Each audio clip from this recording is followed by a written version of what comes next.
Oke, assalamualaikum warahmatullahi wabarakatuh. Salam sejahtera untuk kita semua. Ketemu lagi dengan saya, Pasha, di kanal PBSI episode keempat. Ya, sebelum saya memperkenalkan narasumber saya hari ini, saya ingin menyapa dulu rekan-rekan PBSI yang ada di rumah. Ya, buat PBSI 2019A, kemudian buat Bapak Ibu dosen dan juga mungkin lagi menonton, buat para alumni PBSI baik dari Jawa ataupun luar Jawa, selamat pagi, selamat menyaksikan tayangan ini.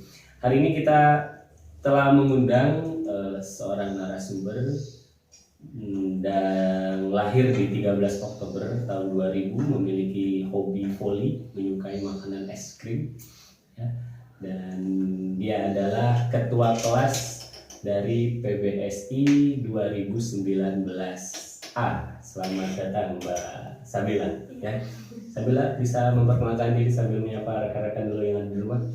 Halo teman-teman, buat teman-teman PBSI yang ini dan Bapak Ibu dosen yang sedang menonton ini, perkenalkan saya Nurul Aimatul Sabila, biasa dipanggil Sabila. Saya lahir di Malang asli tanggal 13 Oktober tahun 2000 dan hobi saya voli. Hobinya voli, berarti suka olahraga ya Mbak Sabila? Pernah juara ikut-ikut turnamen gitu dulu mungkin? Dulu pernah di Borken, pernah waktu SMP. Waktu SMP. SMA-nya dari mana? SMK-nya di SMK 3. SMK 3. Dulu ambil jurusan apa? Teknik komputer jaringan. Teknik komputer jaringan. Lahiran tahun 2000, berarti ini baru lulus tahun kemarin ya. Dari dulu seorang siswa kemudian masuk ke dunia perkuliahan menjadi mahasiswa. Ada perbedaan enggak yang Mbak Sabila rasakan? Apa perbedaan dulu ketika waktu SMK dengan sekarang menjadi mahasiswa? Ada sih perbedaannya. Kalau sekarang kita jadi mahasiswa itu kita yang mencari nilai untuk diri kita sendiri. Kalau kita waktu SMK itu kita harus dituntun oleh guru. Jadi guru kayak memberikan ilmu itu kita harus memperhatikan baik-baik. Tapi kalau kuliah itu kan harus diri kita sendiri yang sadar. Kita kan udah besar, udah tahu mana yang bagus, mana yang enggak. Jadi yang aktif lebih ke kitanya ya. Nah, buat adik-adik yang baru masuk ke dunia perkuliahan ya memang betul perbedaan antara dulu sebagai seorang siswa dengan mahasiswa adalah kalau mahasiswa dituntut untuk lebih aktif ya. Dosen kita pernah bilang ya, Pak Harun Ahmad, selamat pagi Pak Harun. Beliau pernah mengatakan bahwa bedanya antara siswa dengan mahasiswa itu kalau seorang siswa ketika masuk kelas itu dia membawa gelas yang kosong ya. Jadi gurunya mau masukin apa, mau kopi, teh, jadi itu. Nah, mahasiswa masuk ke kelas itu sudah membawa gelas yang sudah terisi air ya, tinggal ditambahi saja apakah air itu akan menjadi kopi, akan jadi teh atau apa ya. Jadi sebelum memasuki kelas seorang mahasiswa dituntut untuk sudah memiliki pengetahuan dulu tentang materi kuliah yang akan disampaikan oleh dosen ya. Jadi untuk adik-adik kelas yang baru mau kuliah, persiapkan diri, namanya juga mahasiswa ya. Maha itu berarti tertinggi ya. Jadi baik dari segi tingkah laku, kemudian cara belajar, keaktifan ya harus lebih tinggi daripada dulu waktu menjadi seorang siswa ya. Mbak Sabila ini kebetulan menjadi ketua kelas di PBSI 2019A. Apa sih manfaat yang Mbak Sabila dapatkan ketika menjadi seorang ketua kelas? Lebih jadi lebih tanggung jawab, kayak bukannya kita merasa paling benar atau merasa paling seenaknya sendiri buat ngatur kelas, enggak. Cuma kita kayak melaksanakan tanggung jawab yang seharusnya saya lakukan, kayak ngatur teman-teman kayak nurunin tugas atau apa. Bukan berarti saya mau seenaknya sendiri menyuruh ini itu, enggak. Cuman buat menata kelas kita itu kayak lebih baik, jadi kayak enggak jelek di mata semua dosen. Menjaga nama baik kelas juga ya. Berarti secara tidak langsung belajar manajemen juga ya, bagaimana mengkoordinir tugas-tugas, menjadi penyambung antara dosen dengan mahasiswa ya. Oke, ya memang seperti itu ya. Ada baiknya kita di kampus itu selain menjadi ketua kelas juga bisa lebih aktif mengikuti beberapa organisasi mungkin ya. Dengan berorganisasi atau dengan menjadi ketua kelas kita bisa belajar kepemimpinan. Jadi itu betul tadi Mbak Sabila mengatakan menjadi lebih tanggung jawab ya, merasa lebih bertanggung jawab, punya kewajiban untuk menghubungkan mahasiswa dengan dosen dan punya kewajiban menjaga nama baik dari kelas PPSK itu sendiri ya.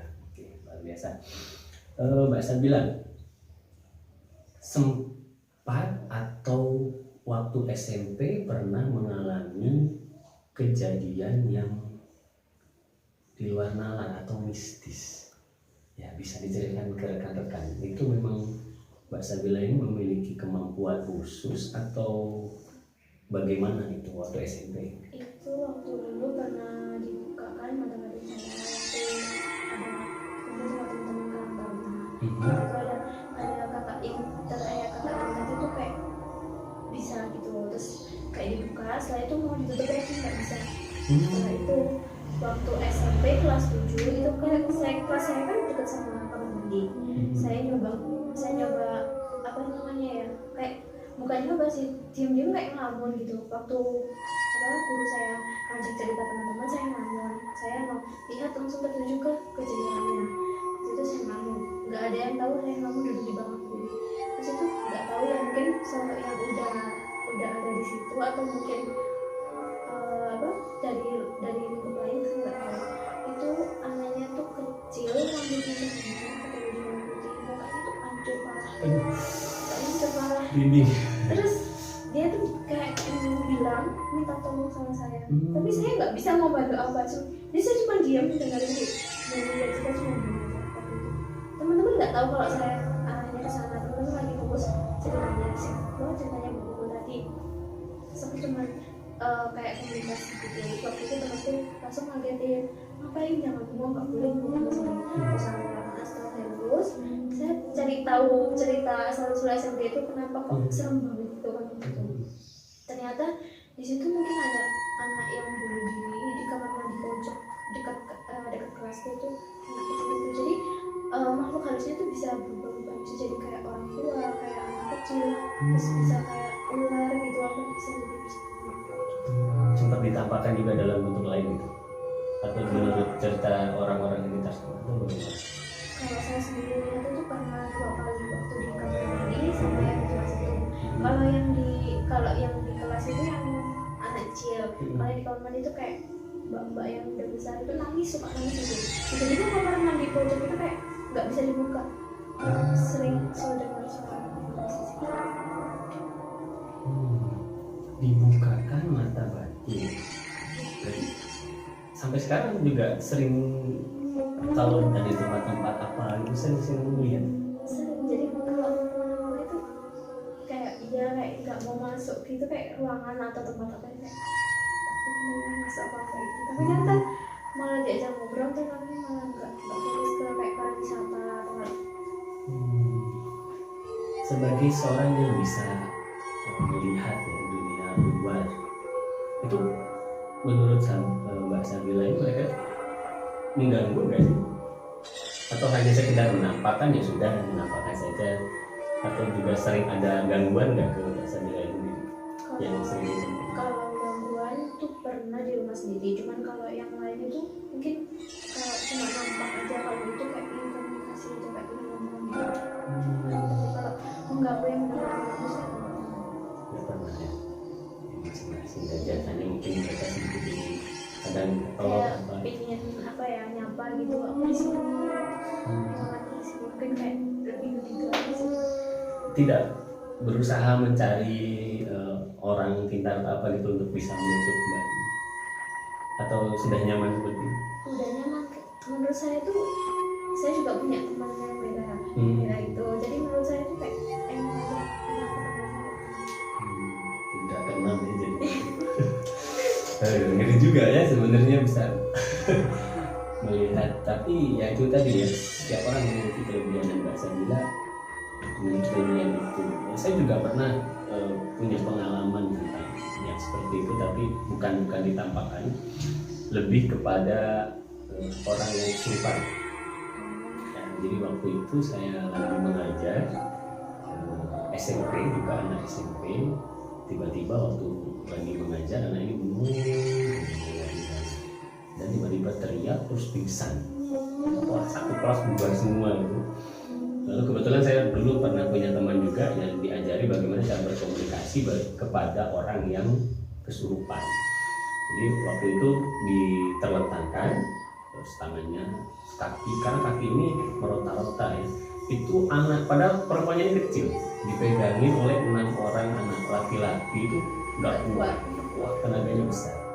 Akhirnya minta tolong lagi, bisa. Lalu saya bisikin, saya tanya kamu siapa, dan ternyata dia penunggu kamar mandi juga di tempat les saya itu waktu itu di Pasuruan.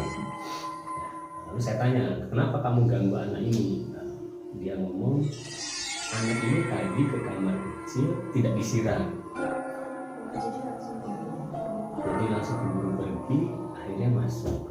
Terus saya ngomong, oh ya, saya mewakili ini, saya minta maaf, nanti saya akan suruh anak-anak semua kalau sudah buang air kecil ke kamar mandi untuk disiram.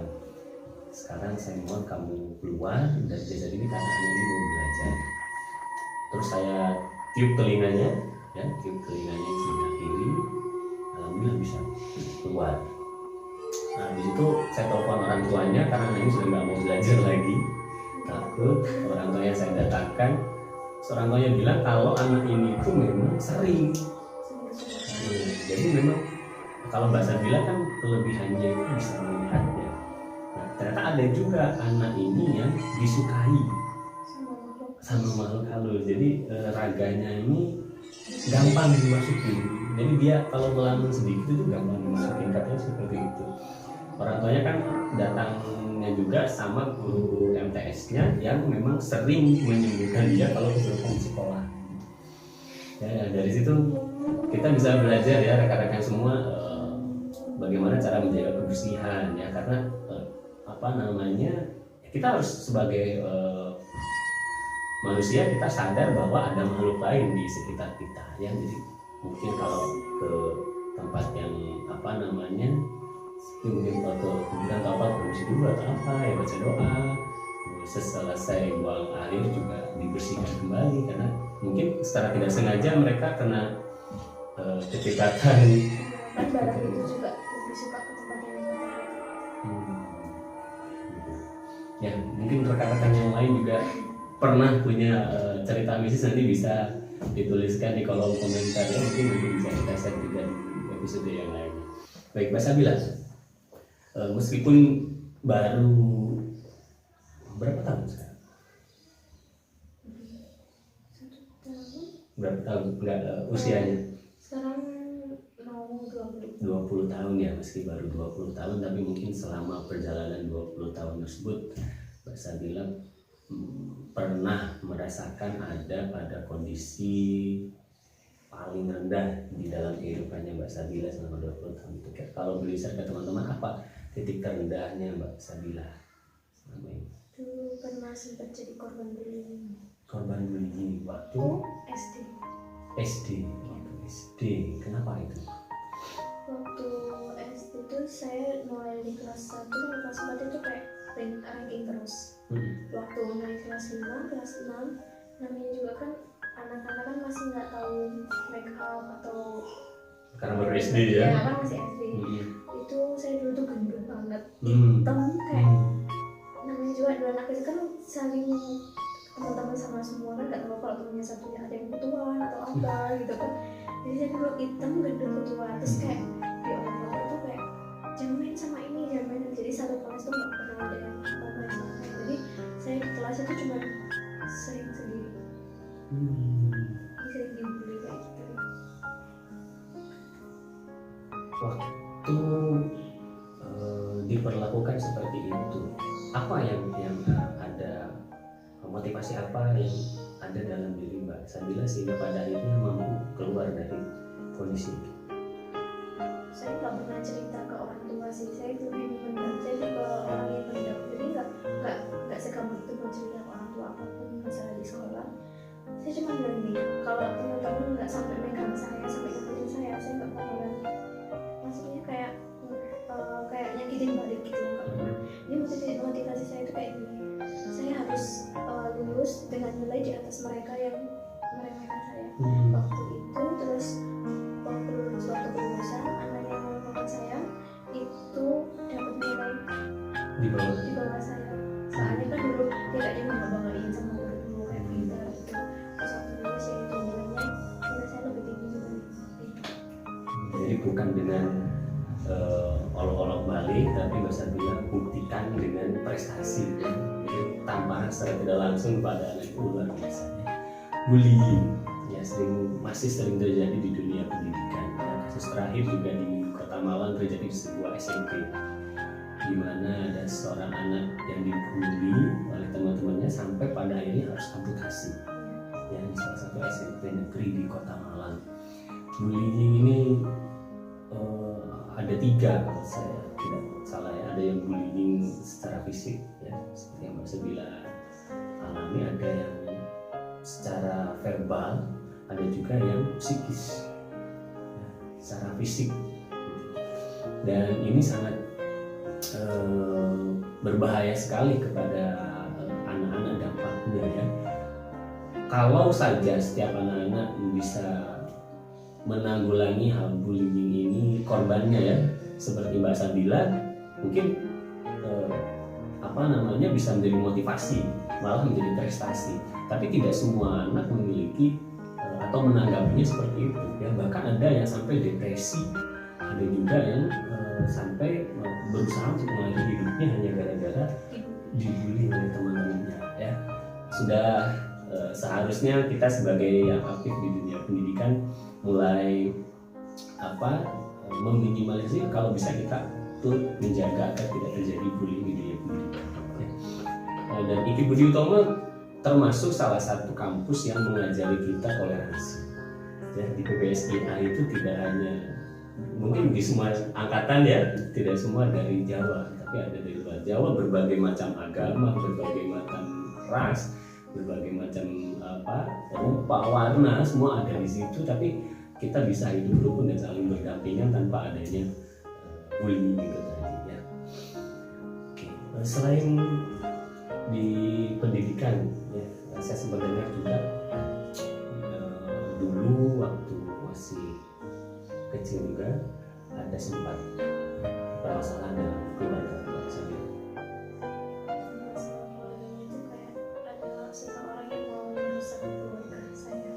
Jadi lewatnya itu bukan lewat langsung, itu lewat kayak main gitu. Terus sempat saya itu kayak lebih kayak sering di luar, dan kalau ada masalah juga selalu dibawa ke rumah.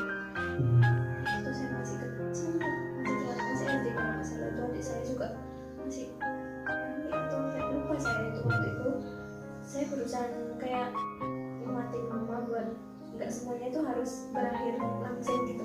Jadi saya sempat pindah sekitar beberapa hari ke Pasuruan buat nenangin mama, sambil cari-cari kan saudara saya juga bisa melihat kayak gitu, ini perubahannya karena apa itu. Ternyata karena orang lain yang melakukan juga.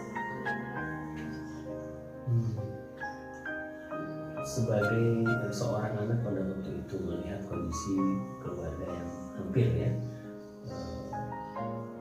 berpisah, usaha apa yang kamu lakukan baik ke ibu ataupun ke ayah?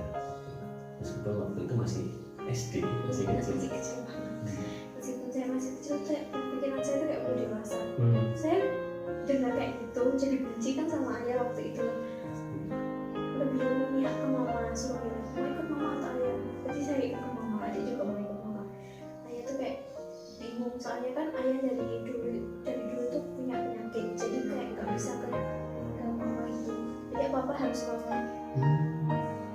Terus mama itu kayak nggak sadar gitu, gini kok tiba-tiba berubah kayak gini tanpa ada sebab tanpa apa. Jadi disusul ya itu. Jadi saya buat mama nggak semuanya masalah itu harus selesai di sini. Tunggu jalan keluarnya, akhirnya diselesaikan sama keluarga dari pihaknya mama. Akhirnya selesai, akhirnya alhamdulillah juga baik. sampai sekarang tidak sampai ada. sekarang Ya, ini juga ya kasus perceraian di kalangan orang tua yang terkadang anak yang menjadi korban ya. Bila meskipun waktu itu keadaannya masih kecil tapi sudah memiliki pandangan tidak semuanya permasalahan diselesaikan dengan cara perpisahan ya. Dan kebetulan juga untungnya keburu ketahuan bahwa dan efeknya ayahnya Mbak Sabila ini jadi berubah itu ternyata bukan efek aslinya, tapi ada orang-orang yang ingin merusak keluarga. Berarti memang sering apa ya, berhubungan dengan yang mistis-mistis memang. iya. Ya, kalau kita mampu untuk menjadikan sebuah permasalahan menjadi motivasi yang baik, ya kita bisa bertahan dan bisa menjadikan masalah itu justru menjadi kekuatan untuk kita menunjukkan kepada orang lain bahwa kita tidak akan runtuh, kita tidak akan hancur hanya gara-gara permasalahan itu. Ya, perceraian keluarga terkadang image-nya kan menghasilkan anak yang broken home. Ya, memang kebanyakannya seperti itu, tapi kembali ke anaknya juga ya. Ya namanya takdir kan tidak bisa dilawan gitu kan, tapi usaha tetap ada ya, dan Mbak Sabila berusaha agar tetap terjaga dan alhamdulillah sampai saat ini utuh dan tidak ada gangguan lagi pada keluarganya. Oke. Mbak Sabila diundang oleh kanal PBSI, mungkin sudah melihat beberapa tayangan sebelumnya ya kanal PBSI. Apa kesan pesannya Mbak Sabila tentang tayangan ini?